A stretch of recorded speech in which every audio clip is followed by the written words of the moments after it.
Alright, you guys, so it's been a while since I've made any videos, so hi.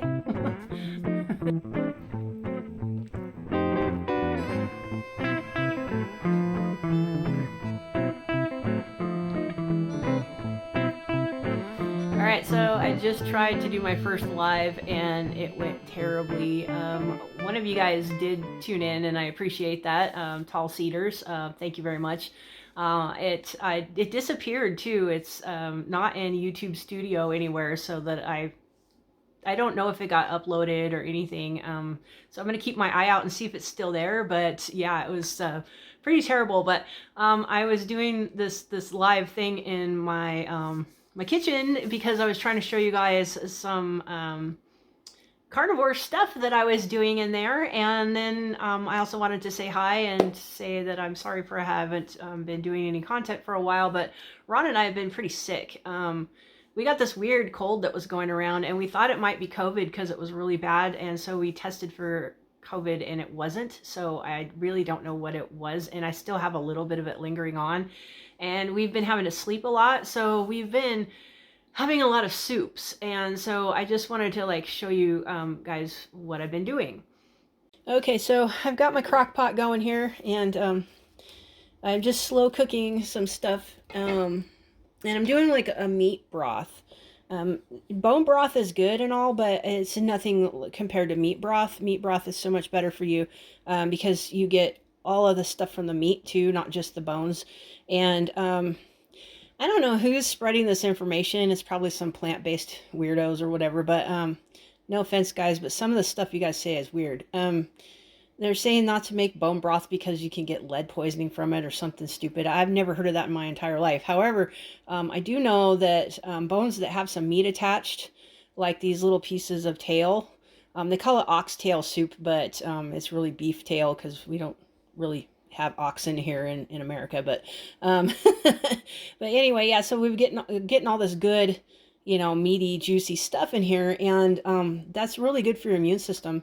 Not just from the bone part, but also because all of the vitamins that are in everything that you cook, I don't care what it is, are a lot of times, unless they're fat soluble vitamins, most of them are water soluble. So, yeah, some of them get destroyed by the heat, but a lot of it gets put into the broth. So if you pour this out and just eat the meat, then you're wasting like a lot of good vitamins and minerals. So that's why we like to have our broth. But I'm sure a lot of you guys know that, but I call it carnivore vitamin water because it's got all the vitamins and the minerals. And in the summertime, I still make it and I will drink it cold in the summer. That's a little trick you guys can do if you want to be purists and you don't want to drink like electrolyte drink mixes. Like we have this kind of stuff. I don't know if you guys have seen this company. I don't even know if they even exist anymore because these things last us forever because we really don't drink them too often unless we really need to. But we were needing a lot of electrolytes and vitamins and stuff during this time when we had a cold, and I'm still feeling it. And when I was doing the live a minute ago, I looked really horrible, so I know that it was a bad one. And we usually don't get sick unless it's something really bad going around. So yeah, but this is like the perfect thing. So what I'm gonna do, it's not done yet. It's far from being done. I want this stuff just falling off the bone. That's how long I cook it. I don't have a time frame. If people are going to ask, oh, how many hours do you cook it? I don't know. Sometimes I cook it 6 hours. Sometimes I cook it 12 hours. It just depends. When this meat starts being really tender and just falling off that bone, when I barely touch it with this spoon, that's when I know that it's done. And that's when it's the best, because what happens is when it gets cold, it can congeal even. It'll turn almost into like a jello. Sometimes it does, sometimes it doesn't. I'm hoping this batch does. And what we do is we just rewarm it and mix, our soups and stuff out of it. And like I said, in the summertime too, you can drink it like an electrolyte. And if it's jello-y or whatever, you can just eat it, So it's great. I think it's a wonderful thing. Some people might be grossed out by it, but I really like it. Okay, you guys, so I just wanted to show you like our meat broth that we're making, and there's lots of good reasons to do meat broth. I'm sure you guys know a lot about them. already. If you're watching this channel, you probably know a lot about nutrition, hopefully. And you know that it's just darn good for you, man. I mean, some of the best stuff ever. And like I said, if I can, I even drink it in the summertime. And I totally believe that our diet is what saved us from being sick for a month, because yeah, like we've had friends that got whatever this stuff is and they were sick for a month. And at least Ron and I are only have had it for a couple weeks, and we're pretty much on the mend. We're still pretty sleepy a lot of times, you know, we want to go to bed early and things like that, but or even sleep in. But yeah, for the most part, we're doing pretty good compared to like one of our friends. He really got sick with this stuff, whatever it is. But like I said, it wasn't COVID. We tested negative for COVID. So it was something else, something pretty yucky. And I think part of the reason why we got it too, because it was our immune system wasn't quite as good as it normally is, because we had been experimenting with plants. I tried to mention that on my live, and was going to get into that. But yeah, every once in a while, I will do an experiment where, I'll try to reintroduce something just to see what will happen. I don't think that it's cheating on what I do. I do it to see if that's something that my body can tolerate, or if it was just my imagination, because my baseline before Carnivore was so awful, and I really couldn't tell what was causing all these problems for real. Even afterwards, looking back on it, I mean, I was like, okay, I gave up all plants, but maybe there were some that are okay, you know? So I just start thinking about, okay, what are ones that are the least toxic that I gave up, and see which, you know, and then put them back in and see what happens. Well, it doesn't work out very well for either one of us. It's not just me. He doesn't do well either. And I think part of it is too, like your body just goes, oh, we don't have those toxins anymore to deal with, so let's not make these enzymes to deal with them. And so that could be dangerous too.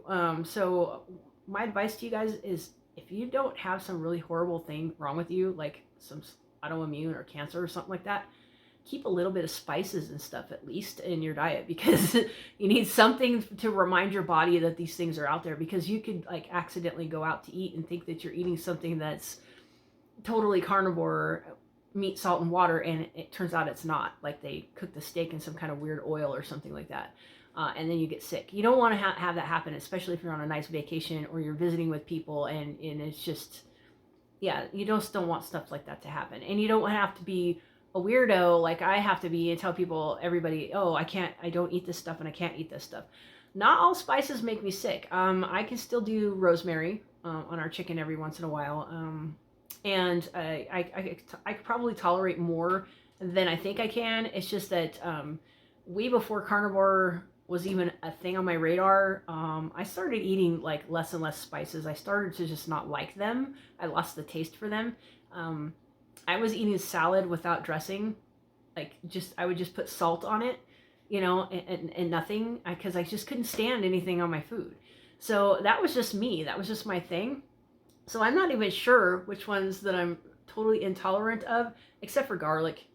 Garlic is awful. I mean, it makes me totally sick. It had been making me sick for years, and now even just the smell of it causes my gag reflex. I don't even like garlic. I think it's horrible. So that's, I know garlic is no bueno. but yeah, there's just been a lot of things, you know, that you know, I cut out even way before Carnivore. So I'm not entirely sure, you know, which plants, you know, set me off. So that's one of the things that I'm trying to figure out. So like we will bring back in certain things, and we'll do it at a teeny tiny basis, and then kind of like step it up. But really, it's just not worth it. It really isn't. I don't think I'm going to do that experiment again, because even though this time all we did was put a teeny tiny little bit of like fermented vegetables and a teeny tiny little bit of lettuce. I mean, we're talking like romaine lettuce every once in a while. You know, I mean, the biggest salad that I had, I think, was like maybe, you know, a cup size toward the end, because we were doing like such a small amount. We were still like 85 to 95% carnivore even on this experiment. And Ron, he never really was completely carnivore anyway. You know, he eats potatoes and he eats his chocolate bars, and he'll go out with his friends to Mexican food every once in a while and things like that. But for the most part, when he's at home, you know, he's pretty much 85% carnivore. And so he's like meat heavy, whatever. And I don't even know if you can, I think he's in ketosis because he barely even like eats any sweets anyway. And if you eat one potato and no other carbs for that day, it's not going to kick you out of ketosis, especially if you're 6'4" and weigh like 200 pounds like he does. So, he's a big man. So, he's going to be in ketosis eating like a small amount of carbohydrate, and he's fine, but he didn't like this experiment. And in fact, he was the one that said, really, we got to stop this because I can't stand it anymore, because it literally made him feel like his teeth were falling out of his head. And he thought he was going to have another root canal because he had such a bad toothache most of the time during this whole thing. And all we did was add just a teeny bit of fermented vegetables and lettuce. We didn't do anything hardly. And I didn't really spice things too much either. Same amount of spices as I use now because I really don't like them. So, so there's something to it. And I started feeling a lot of symptoms that I had before. Because, see, I was thinking, okay, I've been carnivore for a better part of a decade. It healed me. Maybe I can go and like experiment and see. So that's what I did last year around this time, and then this year, just to see, because I tried different things. Last year we did avocados and a few other different vegetables, and we had some like sweet potatoes and things like that. That didn't work very well. This year it was the fermented vegetables and the sauerkraut and the, a little bit of salad. And, I had like a couple of pieces of potato, which I found out I don't like them anymore. There's just things that I tried that I just don't have the taste for anymore. Just out of curiosity, I took like this much of a piece of rice, because Ron still eats rice every once in a while. I tried a piece of that. Literally, dude, it tasted like cardboard. Like, seriously, I could not, I don't even know how anybody can like that stuff. I don't know how I liked that stuff. And I used to eat it by the truckload when I was a vegetarian. I always had beans and rice every day. I loved it, but I don't understand how I could eat that. We had fermented beans, which I made, natto out of, basically. And if you guys don't know what natto is, it's like a traditional Japanese food, and it's normally made out of soy, but I figured out how to make it out of non-soy beans. And they actually tasted decent. They were good, and we liked them, but there again, symptoms. So it's like, okay, we decided, we're not going to do this anymore. And I was sitting there thinking for weeks, I want to give this up. I can't stand this anymore. This is just not working out. There's no, I thought maybe it was like a healing crisis or whatever kind of deal. No, it wasn't like that. And it just felt like it was getting worse and worse and worse. My joint pain just kept getting worse and worse and worse. And I felt like I was retaining a lot of water, and I wasn't even eating any carbohydrate really compared to like what other people eat. I was still pretty much in ketosis as far as I could tell, because you're not eating any, I was eating less than 50 carbs a day, like 25 carbs a day from these vegetables. It wasn't like we were eating that much. And I just felt really bad. And then next thing I know, Ron's like, we've got to stop this because I think my teeth are going to fall out of my head, And I was like, and I thought about it, and I was like, oh, okay, yeah, I think he's right, because neither one of us is doing neither one of us any good. And it's not like we're like totally sensitive to everything, because the first time we took a bite out of this stuff, it wasn't like hours later, like we had some sort of anaphylactic shock. It wasn't. It took like a few days to a week before symptoms started kind of building up. And I was thinking, okay, we're transitioning into this stuff, or whatever, blah, blah, blah. Giving it a chance. I really wanted to give it a chance. I gave it a scientific chance twice now. And both times our bodies, especially my body, just doesn't like plants. Literally, it irritates my joints so bad that it feels like I can't walk. In fact, it makes, inflammation and swelling happen so bad that I just really don't want to go there. And then, of course, after that, you start gaining weight. Now, how does anybody start gaining weight on lettuce? I don't know, but that's what my body does. And I think it's because of inflammation. I think this stuff inflames people so bad, and they don't even know it, that their fat gets inflamed and it makes them gain weight, So that's my theory. I've had that theory for a very long time, and there's scientists that are backing that up. that, you know, when your fat cells get inflamed, then it can cause you to, you know, basically gain weight.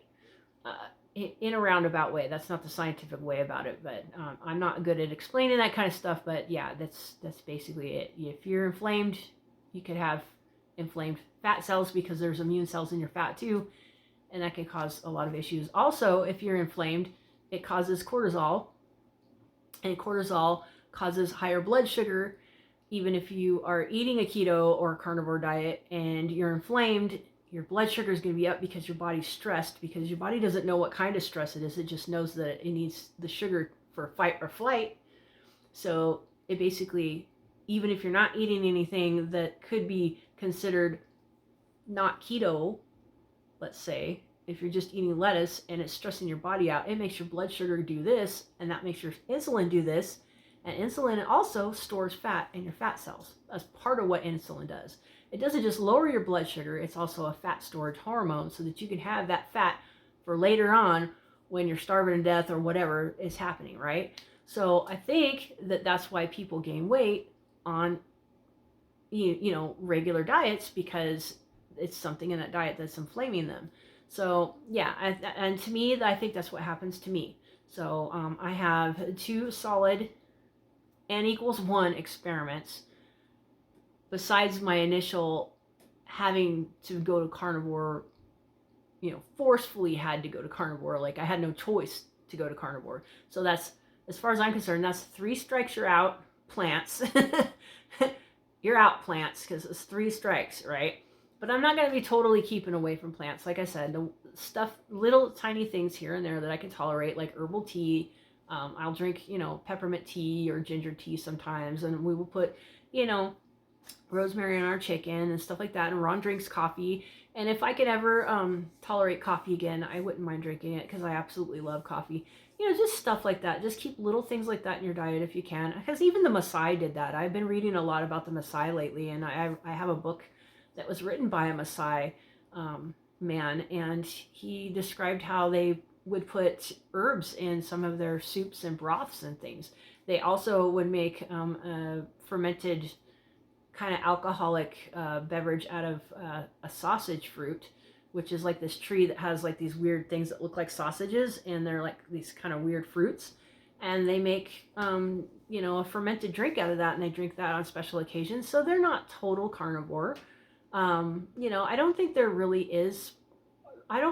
are people on this earth that exclude plants totally, except for, you know, a few people in the Western world who literally felt that they had to. And I was one of them, and for a very long time. And then I started adding in at least herbal teas and things like that, and I was fine until I decided I was going to add more. So you just got to figure out where you lie. And I think that being animal-based is the way to go. But I think that if you have to do it, you know, 100% carnivore or down to like 85% carnivore, I think you're going to be just fine. You know, I think that, like, if there's something, as long as it's not something that's really bad for you or harmful, you know, I think, you know, like some carnivores, they'll even have alcohol every once in a while. I don't think I could tolerate that, but if you can do that, I don't think that that's a bad thing, because it keeps your body, helps your body to remember that there's stuff out there that it needs to defend itself against. And yeah, you don't want to be, you know, the boy in the bubble. So yeah, that's what I wanted to say with this video. And I also wanted to say hi. And I like I said, I tried to do a live and say all this stuff, but it just, I guess my connection's not good enough up here to do lives, which is fine with me. They're not really my favorite anyway. So anyway, guys, I hope you got some information out of this video, and I hope you liked it. And if you did, please like and subscribe, and we'll talk to you later. All right, bye.